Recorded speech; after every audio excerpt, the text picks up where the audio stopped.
नमस्कार, शुभ संध्या। India speaks daily में आप सबका स्वागत है। मैं हूं संदीप देव। हम सबके जीवन में कोई न कोई संकट आता है और अभी तो पूरा समाज, पूरे राष्ट्र पर संकट है, कोरोना संकट है। कहा जा रहा है कि इस बार जो हमारा जीडीपी होगा वो जीरो न हो जाए। आर्थिक मंदी की चपेट में हम आने वाले हैं और बहुत सारी मुसीबतें हम सबके बीच में आएगी और लगातार मनुष्य जीवन है आती रहती है।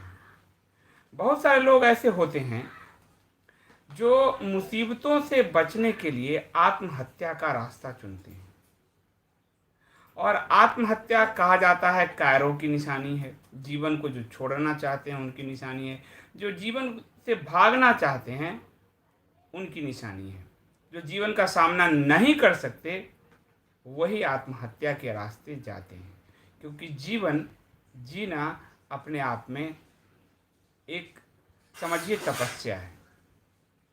इस बारे में शास्त्र क्या कहते हैं? मैंने कहा कि हम सनातन शास्त्र जो हैं इस बारे में क्या कहते हैं कि आत्महत्या का विचार यदि मन में आता है तो शास्त्र कहते क्या हैं। ऐसे में एक कथा आती है काश्यप ऋषि की और देवराज इंद्र की। सुंदर कथा है और जो इसमें कहा गया है मनुष्य की गरिमा के लिए बड़ा ही महत्वपूर्ण है। कश्यप ऋषि थे, ज्ञानवान थे, बुद्धि से भरे हुए थे, बुद्धिमान थे। लेकिन महाभारत में आपने देखा कि द्रोणाचार्य संपत्ति नहीं होती, एक गाय के लिए उनकी जो पत्नी है वो उनके बेटे के होठों पर चावल का लेप लगा देती थी ताकि वो जब अमीर उस समय बीच खेलने जाए तो कहे हाँ मेरी माँ ने भी मुझे दूध पिलाया है। और वो जो एक टीस थी, वो जो कसक थी जिसके कारण द्रुपद मित्र के साथ जो द्वंद्व शुरू हुआ और वो ऐसा द्वंद्व की बीच युद्ध के मैदान में द्रोणाचार्य ब्रह्मास्त्र का प्रयोग करना चाहते हैं। ब्रह्मा जी रोकते हैं, लेकिन द्रोणाचार्य कहते हैं कि मुझे जो है द्रोणाचार्य कहते हैं कि जिसके पास कभी एक गाय नहीं होती थी, आज हस्तिनापुर के कारण, राज परिवार के कारण आज सहस्त्रों गाय मेरी गौशाला में है। यानी वो जो टीस है, अभाव है गरीबी का। गरीबी के कारण बहुत ज़्यादा लोग आत्महत्या करते हैं और गलत मार्ग पर जाते हैं, जो द्रोणाचार्य का मार्ग भी था। पांडु और धृतराष्ट्र के भ्राता होते हुए और राज्य का महामंत्री होते हुए भी जब विदुर धर्म के मार्ग पर जा सकते हैं, विदुर भी धनवान नहीं थे और भगवान कृष्ण जब उनके यहाँ गए तो वो साग रोटी खाने को मिली, तो वो भी धनवान नहीं थे, लेकिन वो धर्म का मार्ग उन्होंने नहीं त्यागा। लेकिन धन के अभाव में द्रोणाचार्य को धर्म का मार्ग त्यागना पड़ा। ये धन, चारों पुरुषार्थ में इस धन की बड़ी महत्ता है और धन के कारण लोग धर्म तक छोड़ देते हैं, आत्महत्या, जीवन तक छोड़ने का प्लान जो है बना लेते हैं, जीवन तक छोड़ देते हैं कई लोग। उसी संदर्भ में एक कथा आती है।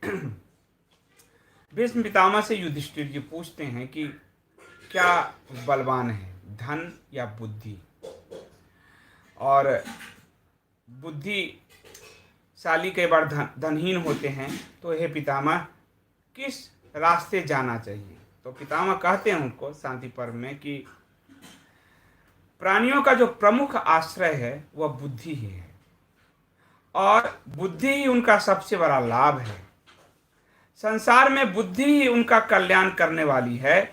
श्रेष्ठ पुरुषों के मत में बुद्धि ही स्वर्ग है, लेकिन कई बार बुद्धिशाली मनुष्य धन के अभाव में काफ़ी अपमान उनको झेलना पड़ता है और उनको कई बार उस अपमान के कारण आत्महत्या के रास्ते तक का चयन करने को विवश होना पड़ता है।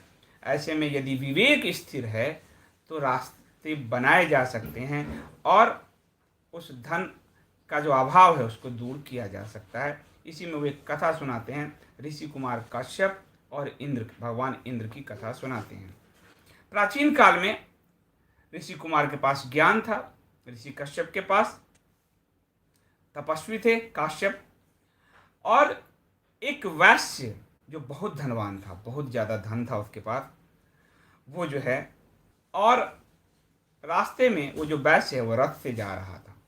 ऋषि काश्यप ने उसके रथ पर चढ़कर, आज के ज़माने में कहें तो लिफ्ट मांगने का प्रयास किया।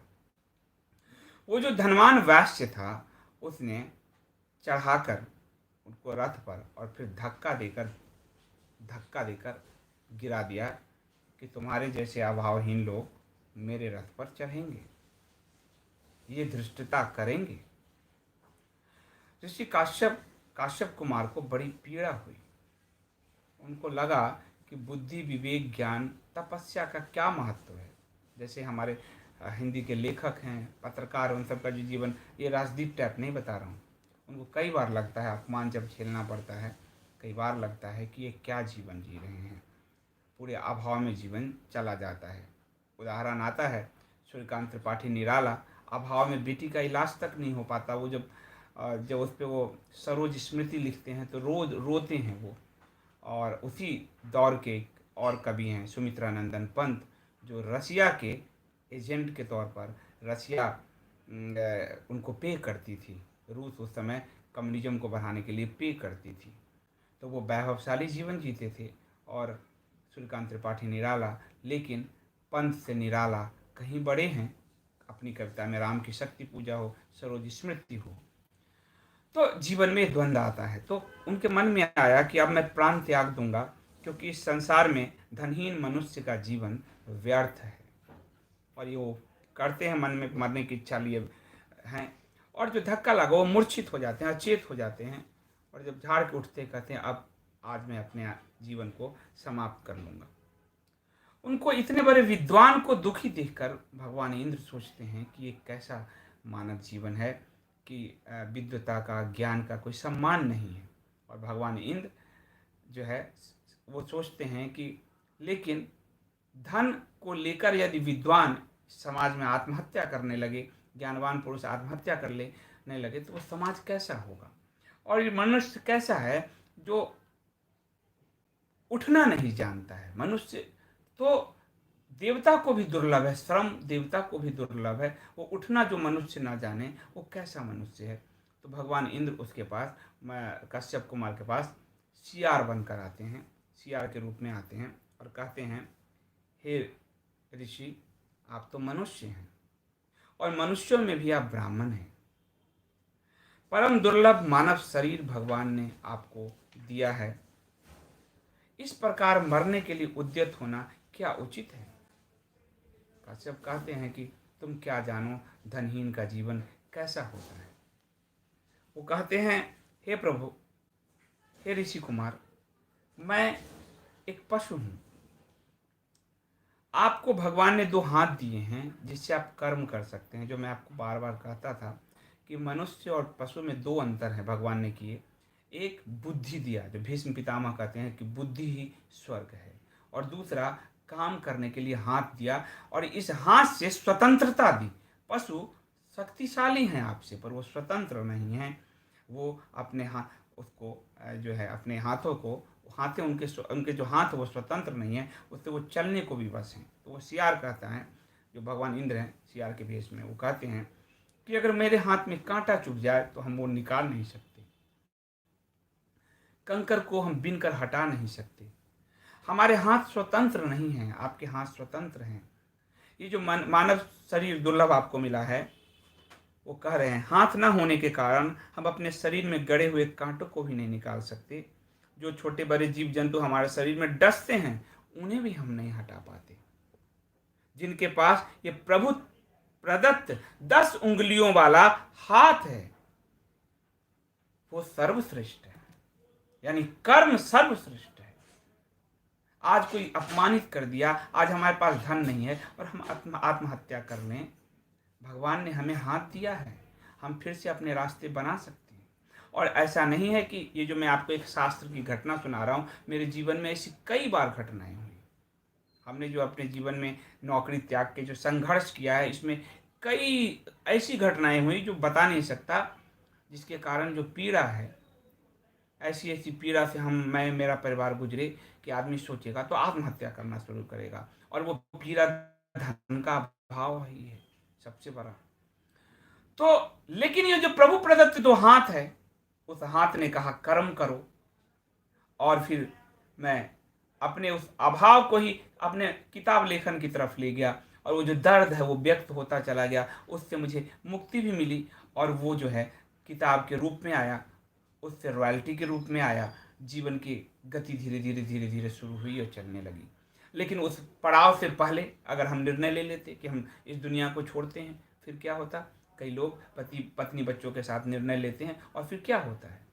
तो वो सियार कहते हैं कि हम जो ये प्रभु प्रदत्त दो हाथ भगवान ने दिए, जो 10 उंगलियां हमें जो दी है, वो तो आप मनुष्य को ही दी है, और ये बड़ा दुर्लभ है। वो आगे कहते हैं, हे मुने, जो दुख बिना हाथ वाले दीन दुर्बल और बेजुबान प्राणी सहते हैं, सौभाग्यवश वो तो आपको नहीं सहने पड़ते।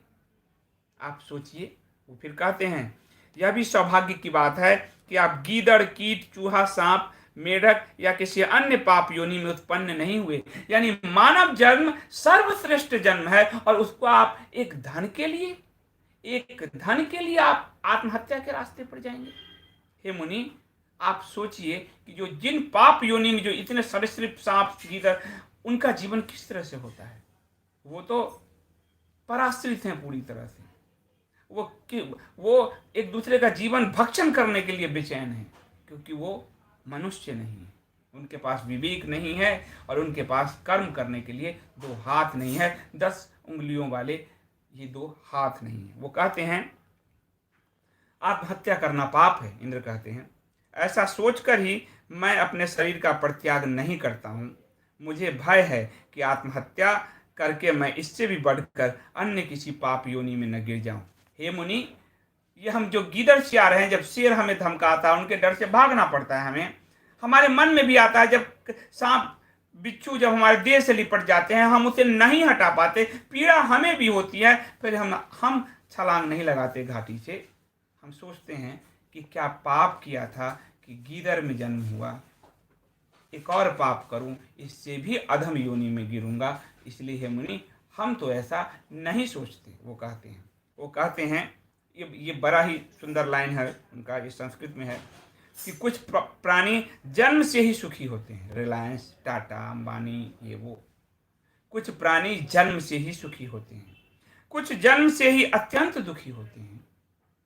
इसी अंबानी के पिता देखिए, धीरू भाई अंबानी, जो 500 रुपए के लिए पेट्रोल पंप पे काम करते थे। तो कुछ प्राणी जन्म से ही सुखी होते हैं, कुछ प्राणी जन्म से ही दुखी होते हैं, परंतु मैं कहीं किसी को ऐसा नहीं देखता जिसको सर्वथा सुख ही सुख प्राप्त हो। न वो सुखी मनुष्य को सर्वथा संपूर्ण सुख मिलता है, न वो दुखी मनुष्य जो है। इसलिए वो कहते हैं कि दुख सुख 2 पार्ट हैं, आते हैं जाते हैं। जो सुबह का सूर्य निकलता है, रात जो अंधेरा होता है, तो अंधेरे को अगर सोचकर हम बैठ जाएं तो कल का सूरज तो हम देख ही नहीं पाएंगे। इसलिए वो समझाते हैं, वो कहते हैं मनुष्य धनी हो जाने पर राज्य पाना चाहता है। जब आपके धन की लिप्सा खत्म हो जाएगी है मुनि, तब आप कहेंगे हम सम्मान पाएं, हम राज्य पाएं, हम कुछ और करें, हम कुछ और करो। ये जो मन की लिप्सा है, ये तो मांगती रहती है। राज्य पाएंगे तो आपको देवत्व की इच्छा होगी, अमरत्व की इच्छा होगी। यानी ये यात्रा कहीं पर जाकर रुकेगी नहीं, और तब आप निराश होंगे, तब फिर कोशिश करेंगे। इसलिए मानव जीवन दुर्लभ है, और ये मानव जीवन विवेक और कर्म, ये 2 ही इसके आधार हैं। आपने अगर विवेक से लिया तो आप उस संकट से निकल आएंगे। जैसे जब कहानी आती है कि 500 रुपये जब वो पेट्रोल पंप पे थे, यहाँ आकर उन्होंने रेयान का पॉलिस्टर का काम किस तरह से करते करते करते आज कितना बड़ा साम्राज्य, भारत का, एशिया का सबसे अमीर आदमी। तो ऐसी कहानियाँ बहुत लोगों के जीवन में हैं। यहाँ लोग, हमारे जो छात्र हैं, हमारे जो लोग हैं भारत में, 40 साल तक पीएचडी ही घिस रहे हैं। उस कन्हैया को देखिए, पीएचडी ही घिस रहा है, और 10th फेल। बड़े बड़े बिल गेट्स और कौन कौन सब, वो क्या क्या कर गए। वो जो एप्पल का मालिक है, ये जो आपको मार्क जकरबर्ग है, जब जीवन में वो भी उस दौर से गुजर रहा था, सब फेल हो रहा था और यहाँ आया और भारत के ऋषि के आश्रम में गया, जीवन बदल गया। वो भी तब आत्महत्या कर लेता, फटा हुआ जीन्स पहन कर आया था और आज क्या है। तो ये जीवन में आता है, वो आता ही है, बाधा आती ही है। और पानी का प्रवाह है, आप देखिए कि जीवन एक प्रवाह की तरह है और उस प्रवाह को जो कहीं बीच में रुकता है फिर वो धक्के मारता है, उसको निकल के पानी बाहर बह जाता है। जीवन उसी तरह है। तो वो कहते हैं कि प्रिय से प्रिय वस्तुओं की प्राप्ति होने पर भी कभी तृप्ति नहीं होती। ये तो अनंत है, तृप्ति है क्या। और बढ़ी हुई तृष्णा जल से भी नहीं बुझती, ईंधन पाकर जलने वाली अग्नि के समान वह और भी भड़क उठती है। इसलिए ये लालसा कभी खत्म ही नहीं होती। वो कहते हैं इस बात को। कितने ही मनुष्य बारंबार जो है इस बंधन में क्लेश भोगते हैं, परंतु वे आत्महत्या नहीं करते। इसलिए आप आत्महत्या ना करें, समझाते हैं। और महाभारत में ये दो शब्द आया है, पॉलकस, इसलिए जब हम कहते हैं, और चांडाल, तो हमारे यहाँ जो हम कहते हैं कि कर्म आधारित जाति वाली बात, तो चांडालों का जो कर्म था, और पॉलकस जो हैं उस वक्त वो शब्द भी आया है जिसको दलित और ये कहते हैं हम। वो भी श्लोक महाभारत में है कि वो भी अपना शरीर नहीं त्यागना चाहते। जो चांडाल हैं, चांडाल शब्द आता है 4 वर्णों के अतिरिक्त चांडाल, रामायण में आपने देखा केवट, निषाद राज, ये हैं जातियों का जो कई बार हम लोग कहते हैं। इसमें कुछ जातियाँ थी, पॉलकस जो है, उसके बाद पुलकसो और चंडाल जो है। पुलकस यानी जो साफ सफाई करने वाले, इसको आप लोग आज जो हम साफ सफाई कर्मी हैं हमारे, वो चांडाल, ये शब्द महाभारत में हैं, ओरिजिनली हैं। तो कहते हैं कि फिर वो कहते हैं कई मनुष्य तो ऐसे होते हैं हे मुनि कुमार, जो लूल्हे लंगड़े होते हैं, लकवा जिनको मार गया होता है, जो रोगी होते हैं, फिर भी वो आत्महत्या का विचार नहीं करते। पर आपको तो भगवान ने स्वस्थ शरीर दिया है, आप अपनी यात्रा पुनः शुरू कर सकते हैं और अपनी यात्रा को आगे बढ़ा सकते हैं। आप तो लूले लंगड़े नहीं हैं।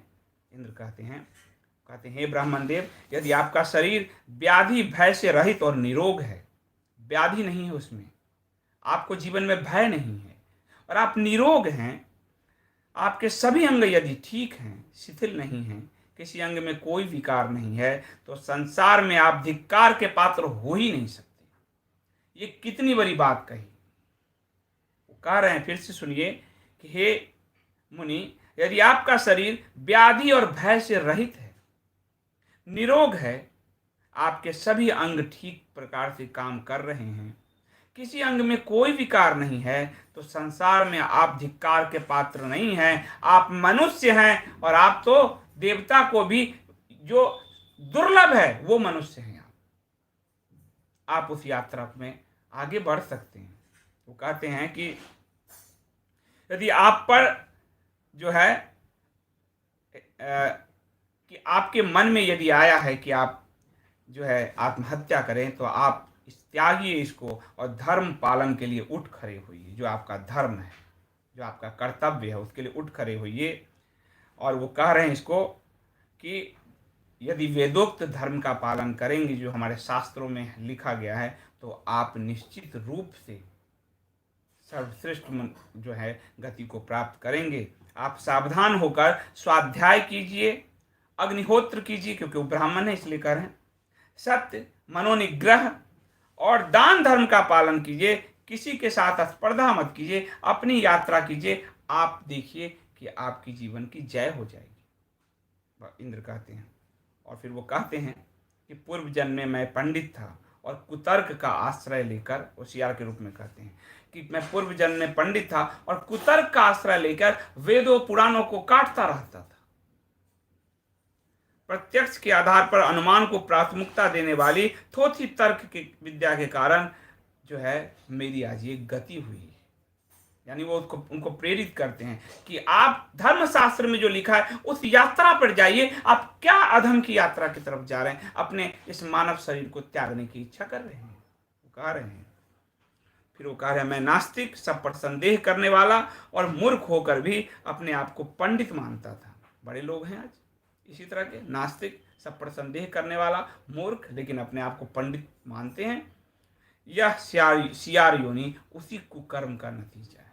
ये मानवता के लिए भी है कि अलग अलग योनि में जो जन्म होता है, जो अनुभव से कुछ ना सीख कर तर्क कुतर्क से चीज़ें जो है करते रहते हैं, वामपंथी हमारे पंचमक्कार, ये सब सियार योनि। इसलिए तो इनको मॉडर्न साइंस में, समाज शास्त्र में इनको कहा गया लायन एंड फॉक्स की थ्योरी दी गई, पैरेटो ने दिया। ये फॉक्स, ये लोमड़ियाँ हैं। और हमारे इंद्र उस वक्त कह गए कि ये जो कुतर्क शास्त्री हैं ये सियार हैं। यही कह रहा है जो है द प्रिंस में कह रहा है मैकियावेली, और यही कह रहे हैं लायन और फॉक्स थ्योरी में विल्किंसन पैरेटो कि ये तो लोमड़ियाँ हैं जो हमारे महाभारत कह गए। वही आज के वामपंथी पंचमक्कार, ये जो जितने ग्रुप हैं ये वही लोमड़ियाँ हैं जो कुतर्क करते हैं, थोथा चना बाजे घना गाल बजाती हैं। तो ये सब सियार हैं। फिर वो कहते हैं कि इसलिए आप जिस मनुष्य योनि में संतुष्ट और सावधान रहकर आप कर्म कर सकते हैं, वो तो जानने योग्य है, वो त्यागने योग्य नहीं है। इसलिए आत्महत्या का ना त्याग। और वो ऋषि कुमार को प्रणाम करके आत्महत्या का जो है विचार मन से त्याग देते हैं। और ये भगवान विष्णु का एक उदाहरण लेते हैं। जब सागर मंथन हो रहा है, समाज का जो बुद्धिशील विवेकशील प्राणी है, लेखक है, पत्रकार है, ओरिजिनल सरदेसाई नहीं, वो समाज को अगर कुछ दे रहा है तो समाज की वो जरूरत है, वो जो ज्ञान दे रहा है, समाज उसका प्रतिपालन करे। ये बात विष्णु भी कहते हैं। जब सागर मंथन हो रहा है, उसमें कामधेनु गाय निकलती है, तो असुर कहते हैं ये मुझे दे दो, देवता कहते हैं ये मुझे दे दो, भगवान विष्णु कहते हैं ये वशिष्ठ के पास जाएगा, ताकि वो अध्ययन मनन स्वाध्याय ज्ञान के जरिए अपने परिवार की चिंताओं से मुक्त होकर समाज को ज्ञान की दिशा दे सकें। इसलिए जिस समाज में ज्ञानवान, बुद्धिमान, ज्ञानी और बुद्धिमान पुरुषों को इस तरह दर दर भटकना पड़ता है, वो समाज दरिद्रता के रास्ते चला जाता है। इसलिए ये जो हमारे शास्त्र में कहा गया है कि, और कई बार हमारे जो लेखक समुदाय हैं जो बहुत ज़्यादा संघर्ष करना पड़ता है, तो आत्महत्या का विचार आता है। वो महाभारत की इस कथन को जो है मन में रखें, जो कह रहे हैं कि कुछ प्राणी जन्म से ही सुखी होते हैं, कुछ प्राणी जन्म से ही अत्यंत दुखी होते हैं, परंतु मैं कहीं किसी को ऐसा नहीं देखता जिसको सर्वथा सुख ही सुख हो। ये परम ज्ञान है कि सुख की कोई परिभाषा नहीं है, स्वयं में ही यात्रा करनी पड़ती है। और तुच्छ कारणों से इतने सुंदर मानव जीवन का त्याग नहीं किया जा सकता। भगवान ने मानव को विवेक दिया और कर्म करने के लिए 10 उंगलियों से युक्त ये हाथ दिया है। वो कभी भी पहाड़ को चीरकर नदियाँ निकाल सकता है। और इसीलिए भारत की जो इकोनॉमी था उसको रोकने के लिए ब्रिटिशर्स ने, मार्क्सवादियों ने ये जो कलेक्टर प्रणाली ले आया, ये जो क्लर्क प्रणाली ले आया, क्योंकि ये जो जातियाँ थी, वो गिल्ड थी, वो बचपन से बच्चा स्किल्ड हो जाता था। उसको इन फालतू की चीज़ों के चक्कर में, नौकरी के चक्कर में, ये जो आप देख रहे हैं कि क्लर्क बनने और मास्टरी के चक्कर में उसको नहीं पढ़ना पड़ता था, बचपन से उस रास्ते पर जाता था और कहीं कोई भूख शिक्षा नहीं थी। लेकिन वो जानते थे कि ये कर्मठ लोग हैं, ये रास्ते अपने निकाल लेंगे, इसलिए ऐसा गुलाम बनाया कि आज 38-39 साल तक क्या कर रहे हो बेटा? बीपीएससी की तैयारी कर रहा हूँ। पूरा जीवन जो है उनकी ऊर्जा खत्म हो जाती है। और ये मानव जीवन बहुत दुर्लभ है। इस जीवन से ऊपर तो देवत्व तो है, मोक्ष ही है। यही वो जीवन है जिसके बाद मोक्ष है, यानी मुक्ति है। उसके अलावा सब अधम जीवन है। जब मानव जीवन को जो व्यर्थ कर रहे हैं, शास्त्र कहते हैं कि आपको कहीं भी सद्गति प्राप्त नहीं हो सकती। आज के लिए इतना ही। बहुत बहुत धन्यवाद। कुछ प्रश्न हो तो मैं देख लेता हूँ एक बार। इसलिए किसी के मन में ये विचार आए तो प्लीज़ याद रखिएगा कि शास्त्र बहुत ज़रूरी चीज़ है। कभी भी ये विचार नहीं करना चाहिए। और मैं अनुभव से नहीं, कोई कहेगा कि बहुत प्रवचन दे रहे हैं ना, मेरे जीवन में तो संघर्ष ही संघर्ष बहुत ज़्यादा है। मैं एक बार जीवन को सेट करता हूँ तो फिर मैं इसको तोड़ देता हूँ, क्योंकि फिर संघर्ष करने की डबल प्रेरणा पैदा हो जाती है। मंजुला सचदेवा जी, बहुत बहुत धन्यवाद आपका सुपर चैट के लिए। और हमारे विधि सिन्हा जी, बहुत दिनों बाद आई, बहुत बहुत धन्यवाद आपका सुपर चैट के लिए। और कोई प्रश्न और हो तो मैं देख लेता हूँ। निखिलेश रंजन जी कह रहे हैं, सर मैं सिविल की तैयारी कर रहा हूँ, क्या मैं गलत कर रहा हूँ? आपका रुझान कहाँ है? आप दुनिया को देखकर कर रहे हो, या फिर पद हो जाए, सम्मान हो जाए, समाज में प्रतिष्ठा हो जाए, उसके लिए कर रहे हो, या वास्तव में अंदर से करना चाहते हो? क्योंकि सिविल की तैयारी तो बहुत करते हैं, कहते हैं हम समाज सेवा करेंगे, पर ब्यूरोक्रेसी का तंत्र देखो आप, तो भारत के विकास का सबसे बड़ा अवरोध बन के खड़ा हुआ है। तो यदि अंदर से जिसकी इच्छा होती है वो कुछ ऐसे अधिकारी बनते हैं, टीएन सेशन बन जाते हैं। यदि आपके अंदर वो इच्छा है कि मैं सुधार सकता हूं, सिस्टम से टकरा सकता हूं, मैं टीएन सेशन जैसा बन सकता हूं, तो आप जरूर तैयारी कीजिए। पर आप चाहते हैं कि किसी तरह सुख सुविधा संपन्नता गाड़ी बंगला हो जाए, तो हजारों यूपीएससी की भीड़ में आप भी एक होंगे, कितने को कौन जानता है? वही यात्रा है। तो देखिए, अंदर से अगर प्रेरणा है तो जरूर कीजिए। पर माँ बाप दबाव, समाज यहाँ दिखाना वहां दिखाना, तो फिर आपको अपने स्वयं से सवाल करना चाहिए। मैं कभी भी सरकारी नौकरी उकरी मुझे कभी भी, क्योंकि मेरे अंदर वो इच्छा ही नहीं पैदा हुई थी। बंध के जीवन को तो मेरे अंदर नहीं थी। कई बार मेरे पिताजी पूछते थे कि क्या करोगे, कभी ये फॉर्म भर दो, कभी वो फॉर्म भर दो, बार बार कहते थे। तो मैं जो जीवन का अनुभव है वही मैं दे रहा हूँ। कोई भी मैं ऐसा नहीं कर रहा जो किताबी पढ़ी हुई जो हो, ऐसा नहीं है। नकुल शर्मा जी, बहुत धन्यवाद। पूछे संजीव जी, क्या मुक्ति की मार्ग सिर्फ शास्त्र से आता है? ना, मुक्ति का मार्ग अनुभव से आता है। शास्त्र तो तोता भी रट लेता है। मुक्ति का मार्ग आत्म यात्रा से आता है, आत्मज्ञान से आता है। मुक्ति का मार्ग साक्षी भाव से आता है। मुक्ति का मार्ग होश में रहने से आता है। मुक्ति का मार्ग बोध साधने से आता है। मुक्ति का मार्ग शास्त्र से नहीं आता। मंत्र तो बहुत पढ़े जा रहे हैं सब। देवांग भट्ट जी कह रहे हैं, अरे लोकेशन आज बदल दिया आपने। हाँ, वो उधर बेटा पढ़ रहा था, उसके कंप्यूटर का क्लास चल रहा था, वो बीटेक में है और आजकल लॉकडाउन में फंसा हुआ है, तो उसके क्लासेस अभी शाम को चल रहे थे। तो उसका टेबल में छीनता, ये पिता के रूप में उचित नहीं होता, तो मैं इधर आ गया। पर वो बेचारा सीधा है, मुझे दे देता है, पर मैंने कहा नहीं नहीं, काम पढ़ लो तुम, मैं इधर कर लेता हूँ। निधि जी कह रहे हैं, आप इतनी सरल भाषा में गुण ज्ञान बताते हैं कि मन प्रसन्न हो जाता है। मेरा वो अनुभव का ही है, क्योंकि अगर किताबों की भाषा बोलूँगा तो वो फिर ऊपर से छुपा हुआ लगेगा। जो जीवन से जिया है वो फिर सरल ही होता है, क्योंकि जीवन बड़ा सरल ही है। पता नहीं जीवन लोगों को जटिल कैसे लगता है। और बहुत बहुत जूझ के मैं निकला हूँ। मेरे मतलब सब जानते हैं मेरे बारे में, कुछ छुपा हुआ नहीं, बहुत जूझ कर निकला हूँ मैं। जीवन में बहुत कुछ के लिए जूझा है मैंने, हर चीज़ के लिए जूझना पड़ा है। जब पूरी नौकरी में मुझे कभी भी बिना लड़े कभी प्रमोशन से नहीं मिले, लड़ना पड़ता था, मैं सिस्टम से लड़ा। तो वो आते आते, तो जीवन मेरा मानना है सरल है। जिसके जीवन सरल हैं तो अंदर से विचार भी सरलता से आएंगे। यदि जीवन में जटिलता है, जैसे उदाहरण लेते हैं कि पेड़ है एक, और पेड़ है, उसकी जो टहनियाँ हैं, जो उसकी डालियाँ हैं, अगर वो सीधा है तो उससे बड़ा आसानी से कुर्सी टेबल सब बन सकता है। लेकिन वो बहुत टेढ़ा मेढ़ा है तो फिर वो जलावन के काम ही आएगा, उससे बनेगा कुछ नहीं। यही जीवन का मार्ग है, जीवन का रास्ता है।